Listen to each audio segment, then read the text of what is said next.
Hi అండి, welcome back to our channel one more mini vlog. So ఈరోజు egg and potato curry అయితే చేయబోతున్నాను. ఈ డిష్ అయితే దేంట్లోకైనా చాలా బాగుంటుంది. వెజ్లోకి కానీ, వెజ్ బిర్యానీలో కానీ, వైట్ రైస్లోకి కానీ, లేదా సైడ్ డిష్గా చపాతీలోకి కానీ చాలా టేస్టీగా ఉంటుందండి. సో అది ఎలా చేసుకోవాలో ముందుగా చూసేద్దాం. సో ఫస్ట్ స్టవ్ వెలిగించి కడాయి పెట్టుకొని అందులో ఆయిల్ వేసి హీట్ అయ్యాక బిర్యానీ స్పైసెస్ లేదా ఉల్లిపాయలు, పచ్చిమిర్చి వేసి కొంచెంసేపు వేగనివ్వండి. కొంచెం కరివేపాకు వేసి మరొకసారి ఫ్రై అవనివ్వండి. ఇలా దోరగా ఫ్రై అయ్యాక కొంచెం అల్లం వెల్లుల్లి పేస్ట్ వేసి మరి పచ్చివాసన పోయే వరకు వేయించండి. దీంట్లోనే టమోటా ప్యూరీ వేసి లేదా సో ఈలోపు మనం ముందుగా బాయిల్ చేసి పెట్టుకున్న ఎగ్స్, ఆలుకి నీట్గా పీల్ తీసేసుకొని సైడ్కి ఉంచుకోండి. సో ఇలా ముందుగా ఉడికించిన ఆలు ఎగ్స్లో కొన్ని ఆలూస్ని తీసి స్మాష్ చేసి సైడ్కి ఉంచండి. సో దీంట్లో ఇప్పుడు కొంచెం కారం, కొంచెం పసుపు, కొంచెం గరం మసాలా వేసి బాగా వేగనివ్వండి.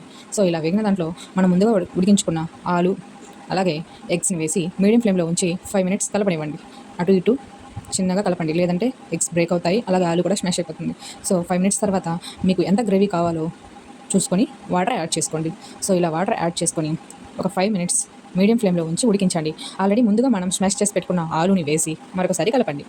ఫైనల్లీ కొంచెం కొత్తిమీర, మనం హోమ్మేడ్ మసాలా చేసుకుంటాం కదా, ధనియాలు, ఎల్లిపాయ, కొబ్బరి వేసి పౌడర్ చేసిన మిశ్రమాన్ని అందులో వేయండి. అంతే, చాలా టేస్టీ ఉండే ఎగ్ కర్రీ రెడీ.